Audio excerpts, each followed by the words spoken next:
Have you ever had someone ask you a question that just didn't feel right? The words sounded innocent, even polite, but something underneath made your skin crawl, a twist in your gut that whispered, "Something's off." That wasn't your imagination. That was your instinct trying to protect you. Because not all questions are designed to seek truth. Some are crafted to control. Let me say that again. Not all questions are about understanding. Some are about domination. See, liars don't just lie with words.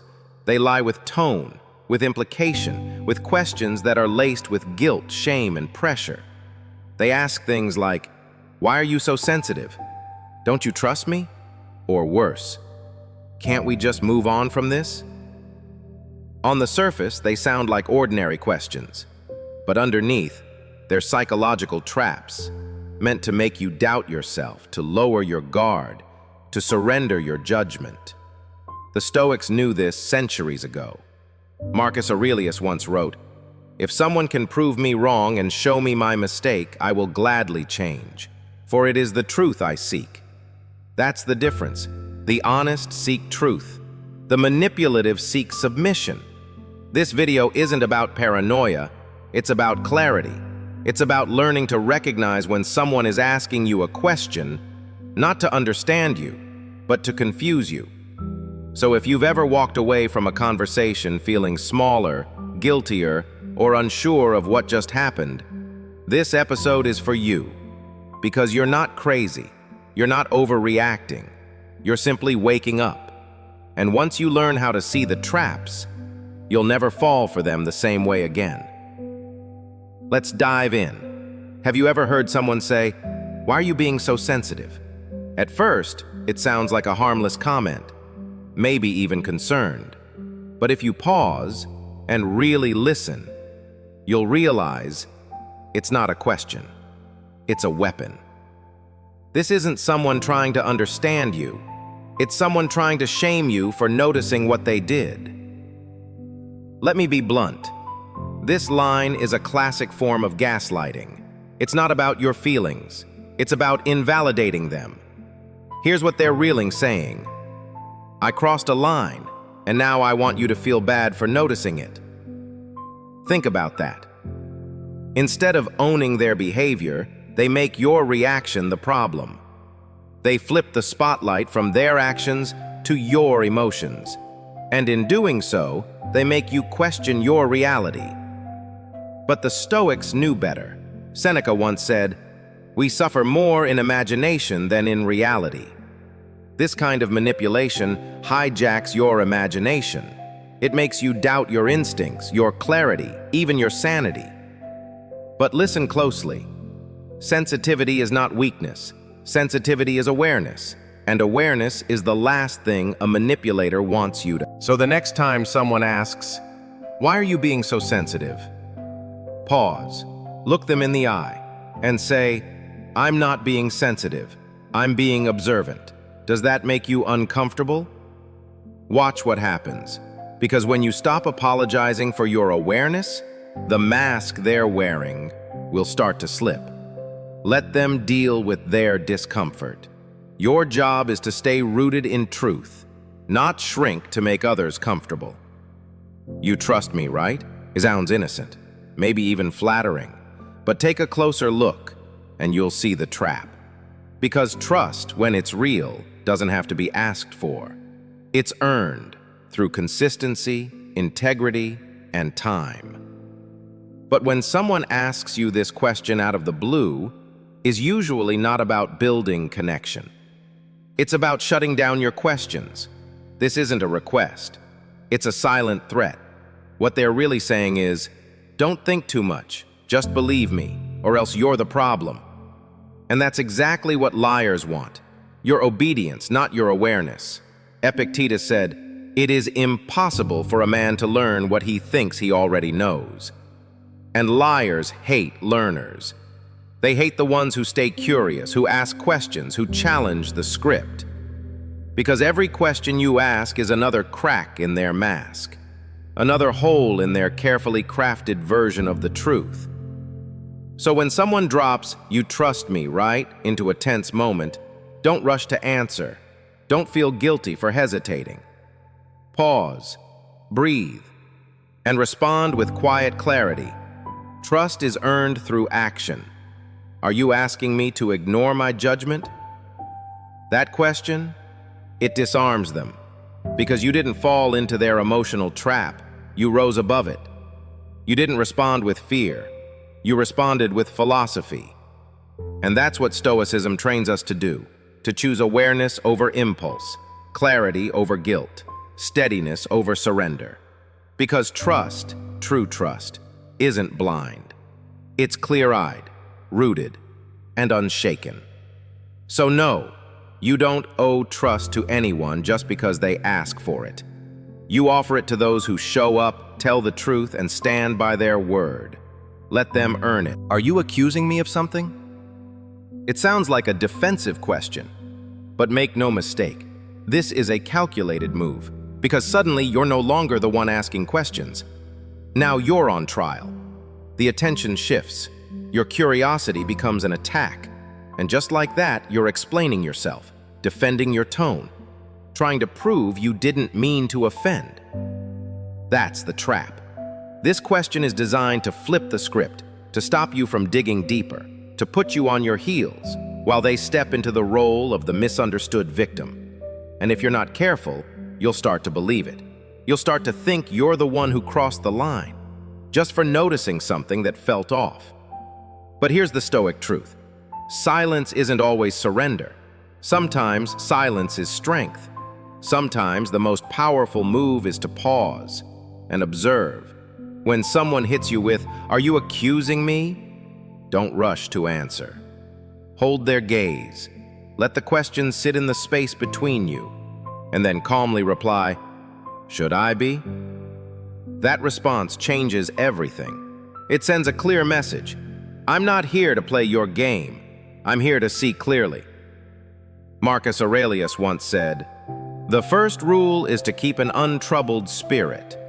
The second is to look things in the face and know them for what they are." This is what it looks like to live by that rule, to stay centered while someone else tries to spin. You don't have to accuse. You don't have to explain. You only have to see. Because manipulators thrive on chaos. But when you remain calm, when you refuse to flinch, their power starts to dissolve. So no, you're not being rude. You're being aware. And awareness is the beginning of wisdom. Would I ever lie to you? At first, it sounds like a sweet question, like they're hurt, even offended that you doubt them. It's almost theatrical, like a line from a bad movie. But listen closer. This isn't a question. It's a performance. And performances always have an agenda. Because here's the truth. If someone genuinely values your trust, they don't ask, "Would I lie?" They show you the truth. When someone looks you in the eye and says, "Would I ever lie to you?" what they're really saying is, "Please don't look too closely. Please don't connect the dots. Please stay loyal, even if I'm not honest." It's smoke and mirrors. It's an emotional distraction, crafted to make you feel guilty for even having a question in the first place. But let's pause here. Why would someone need to ask this, unless they already know you're getting close to the truth?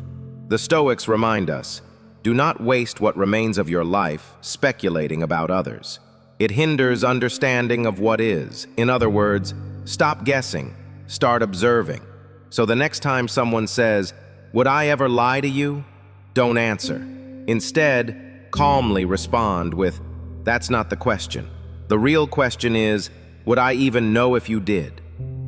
That reply, it hits differently because it shifts the focus back to clarity, to facts, to self-trust, and it puts you back in the position of power, not through force, but through calm discernment. Stoicism teaches us not to react with suspicion, but to remain grounded in reality. You don't need to accuse, you just need to see clearly. And in a world full of performances, clarity is your superpower. Can't we just move on from this? It sounds reasonable, doesn't it? mature, peaceful. Like they're trying to keep the harmony, but often it's not about peace, it's about escape. What they really mean is, I don't want to be held accountable. I want you to stop asking questions, not because we've resolved anything, but because I'm tired of hiding. This isn't closure, it's avoidance dressed up as maturity. And here's the dangerous part. They're betting on your exhaustion, not your forgiveness. They want you to be emotionally tired, so tired that you stop fighting for the truth. Because the closer you get to the truth, the harder it becomes for them to keep the story straight. Marcus Aurelius once said, "If it is not right, do not do it. If it is not true, do not say it." The Stoics understood this tactic well. They called it what it is: manipulation through fatigue. You see, truth doesn't come with a timer, and resolution isn't real if it's rushed. So when someone hits you with, "Can't we just move on?" take a breath, hold your ground, and reply calmly, "I'll move on when I understand what actually happened, not before." That line, it draws a boundary, not with aggression, but with clarity. You're not punishing them, you're protecting yourself. You're refusing to build peace on a foundation of silence, because moving on isn't about forgetting, it's about understanding. And until you have that, it's not over. It's just buried.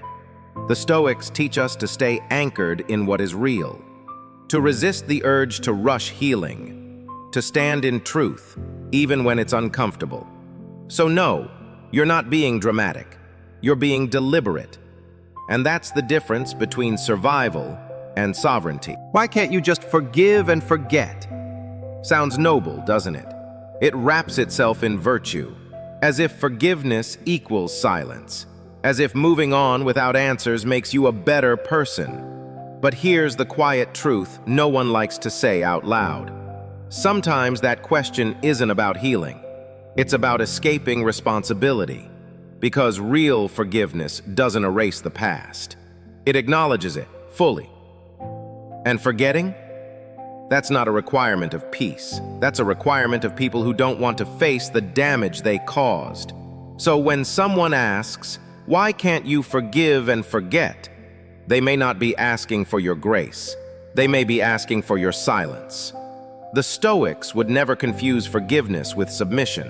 Seneca once said, "No man can have a peaceful life who thinks too much about lengthening it or avoiding pain."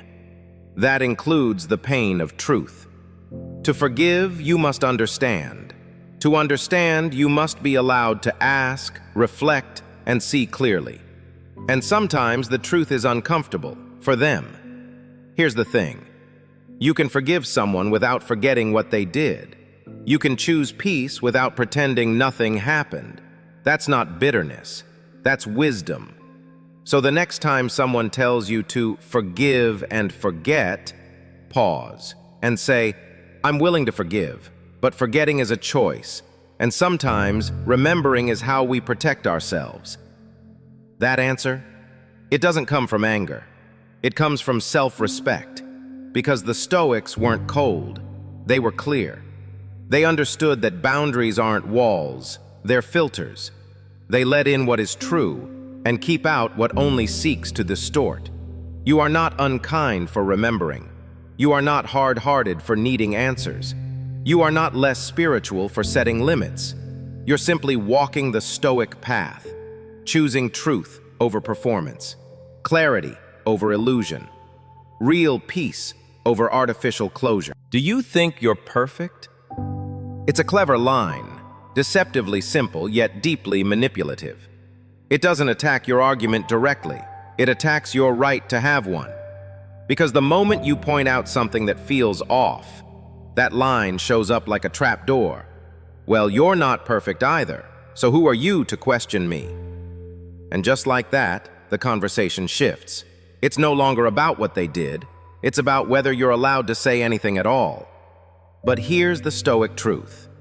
You don't have to be perfect to see clearly. You don't need to be flawless to recognize when something's wrong. Seneca once wrote, "We are more often frightened than hurt, and we suffer more in imagination than in reality." This question, do you think you're perfect, weaponizes that fear. It makes you second-guess your own insight, just because you're human. But perfection isn't a prerequisite for awareness. You don't have to have a clean record to ask a clean question. Think about it this way. If someone were speeding toward a cliff, would you stop them and say, "Hey, that's dangerous"? Or would you hesitate because you've made mistakes too? Exactly. So the next time someone throws that line at you, do you think you're perfect? Pause, smile, and say, "No, I don't." And that's exactly why I've learned to pay attention. That answer disarms the deflection. It recenters the truth. It reminds both of you that accountability isn't reserved for saints. Stoicism doesn't ask us to be flawless. It asks us to be aware, to learn, to grow, to notice, especially when something doesn't sit right. So no, you're not perfect, but you're not blind either. And the courage to speak, even with imperfections, is what separates those who drift from those who lead. So now you've seen them, the subtle traps, the innocent-sounding questions that carry sharp edges, the way manipulators twist words to shift blame, rewrite reality, and weaken your voice. They don't always yell. They don't always lie outright. Sometimes they just ask, "Why are you so sensitive? You trust me, right? Are you accusing me? Would I ever lie to you? Can't we just move on? Why can't you forgive and forget? Do you think you're perfect? Why are you making such a big deal out of this?" One question at a time, they chip away at your self-trust. Until one day, you start apologizing just for noticing, just for feeling, just for being aware. But here's what the Stoics would remind you.